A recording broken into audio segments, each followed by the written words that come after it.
Hi అండి, అందరికీ నమస్తే. ఈరోజు తెలుగు రెసిపీస్ ఫర్ ఆల్లో చేపల పులుసు చూపించబోతున్నాను.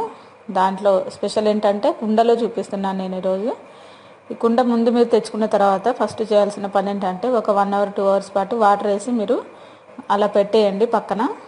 ఆ తర్వాత ఆయిల్ వేసేసి కూడా ఒక హాఫ్ అన్ అవర్ అలాగా ఒక అరగంట ఆయిల్ రాసేసి మీరు పక్కన పెట్టేసుకోవాలి. కొత్త కుండ ఏది తెచ్చుకున్నా సరే ముందు మనం వంటలు చేసుకునే గిన్నెలు అయితే మెయిన్ ఇలాంటి ప్రాసెస్ పాటిస్తేనే కుండలో చికెన్ మనకి చేయడానికి కూడా కర్రీస్ చేయడానికి బాగుంటుంది. ఇప్పుడు నేను 1 కేజీ ఫిష్ తీసుకున్నాను. దీంట్లో మీకు ఆల్రెడీ నేను వీడియోలో చెప్పాను. పెరుగు, ఉప్పు అలాగే నిమ్మరసం వేసి ఒక అరగంట పాటు పక్కన పెట్టేసుకోండి. ఇప్పుడు మీరు ఈ కుండలో నేను చేపల పులుసు ఎలా తయారు చేసుకోవాలో చూద్దాము. దీంట్లో మీరు ఒక 5-6 స్పూన్ల ఆయిల్ వేసుకోండి. ఆయిల్ కొంచెం ఎక్కువగానే పడుతుంది. చూసారు కదా, ఈ విధంగా కొంచెం వేడైందా లేదో చూస్తున్నాను. కుండ త్వరగా వేడవదండి. వేడైందంటే మటుకు తప్పకుండా తొందరగా మాడిపోతుంది కూడా. అందుకని మీరు మీడియం ఫ్లేమ్లో పెట్టుకొని ఈ చేపల పులుసు అడుగంటకుండా జాగ్రత్తగా చేసుకోవాల్సి ఉంటుంది.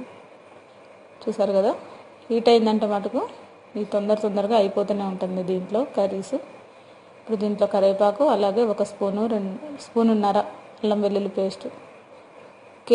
కేజీ ఫిష్కి నేను 4 చిన్న సైజు ఉల్లిపాయలు మెత్తగా గ్రైండ్ చేసి తీసుకున్నాను. 1 స్పూన్ అల్లం వెల్లుల్లి పేస్ట్, కరివేపాకు కొంచెం, అలాగే కొద్దిగా పసుపు. ఇవన్నీ కొంచెం పచ్చివాసన పోయిన తర్వాత దీంట్లో మనం కొద్దిగా కొంచెం వేగనివ్వండి. వేగిన తర్వాత రుచికి సరిపడా ఉప్పు వేసేసుకోండి. పులుసు కదండి, 2 స్పూన్లు పడుతుంది చిన్న స్పూన్తో. 2 స్పూన్లు కారం మీ టేస్ట్కి తగ్గట్టు వేసుకోవచ్చు, ఉప్పు కారం. ఇది కొంచెం వేగిన తర్వాత దీంట్లో మనం చేప ముక్కల్ని వేసేసుకోవాలి. దీన్ని మాత్రం గంటతో కలపకండి. కలిపితే మటుకు మీకు మెత్తటి పేస్ట్ లాగా అయిపోతుంది. అలా ఏం చేయకుండా మీరు క్లాత్తోనే మనం పులుసుని కలుపుకోవాల్సి ఉంటుంది. అంటే క్లాత్తోనే కుండ పట్టుకొని మనం కదపాలన్నమాట. కదిపితేనే అప్పుడు పులుసు అంతా కూడా ఈ ముక్కలకంతా పడుతుంది. ఇప్పుడు మీడియం సైజ్ అంతా నిమ్మకాయ చింతపండు పులుసు మీడియం సైజు నిమ్మకాయ ఎంత ఉంటుందో అంత చింతపండు తీసుకున్నాను. దాన్ని వాటర్లో నానబెట్టి ఆ పులుసుని మీరు దీంట్లో వేసేసుకోండి. ఈ పులుసు దాదాపు మనకి ఒక హాఫ్ అన్ అవర్ మరగాలండి. పులుసు కుండలో ఎంత మరిగితే అంత టేస్ట్ ఉంటుంది. కాకపోతే మీరు లో ఫ్లేమ్లోనే చేసుకోండి. ఇప్పుడు ఈలోపు దీంట్లోకి ఒక పేస్ట్ తయారు చేద్దాము. పక్కన మీరు పులుసు మరుగుతూనే ఉంచండి.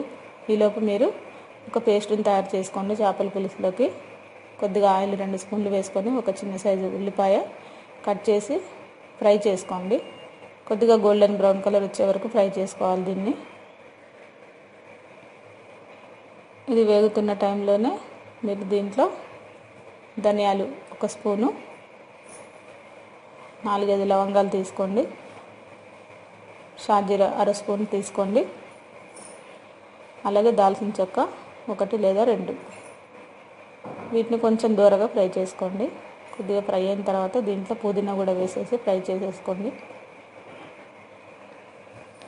ఇది కొంచెం ఎంత వేగితే అంత టేస్ట్ ఉంటుందండి. ఇది వేగిన తర్వాత మెత్తటి పేస్ట్ లాగా చేసేసుకోండి మిక్సీ బౌల్లో. ఈ పేస్ట్ని దీంట్లో వేసేసుకోండి.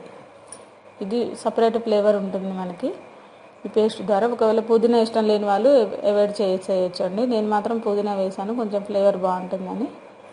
ఇప్పుడు ఇది మరిగిన తర్వాత దీంట్లో కొంచెం మెంతిపొడి 1/2 స్పూన్ కంటే తక్కువ వేసుకోండి. కొంచెం మెంతిపొడి అలాగే ఆవాల పొడి కూడా దీంట్లో వేసుకొని మరిగించిన తర్వాత కొద్దిగా గరం మసాలా పౌడరు లాస్ట్లో వేసేసుకోండి. ఇది కూడా క్లాత్తోని కుండ పట్టుకొని కదిపితే మనకి పులుసు అంతటి కూడా ఈ మసాలా అంతా కలిసిపోతుంది. గరిటె పెడితే మటుకు మీకు చేపలన్నీ కూడా పేస్ట్ లాగా అయిపోతాయి అన్నమాట. చివరిగా కొత్తిమీర తీసుకొని కట్ చేసుకొని వేసేసుకోండి.